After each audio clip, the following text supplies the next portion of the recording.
বাস্তবতার সঙ্গে সম্পর্কহীন অলীক স্বপ্ন দেখায় এমন নেতৃত্ব থেকে বাংলাদেশিদের সতর্ক থাকার পরামর্শ দিয়েছে জাতিসংঘের মানবাধিকার হাইকমিশন।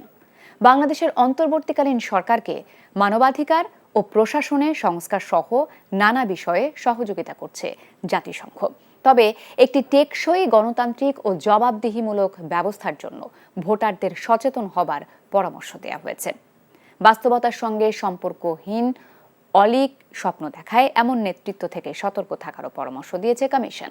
মানবাধিকার কাউন্সিলের 57তম অধিবেশনে হাই কমিশনার ভলকার তুর্ক বলেন, সাম্প্রতিক মানবাধিকার লঙ্ঘনের অভিযোগগুলো তদন্তে স্বাধীন ফ্যাক্ট ফাইন্ডিং মিশন পরিচালনা এবং রাষ্ট্রীয় সংস্কারের বিষয়ে মানবাধিকার হাই কমিশন কর্তৃপক্ষকে সহায়তা করছে বলেও উল্লেখ করেন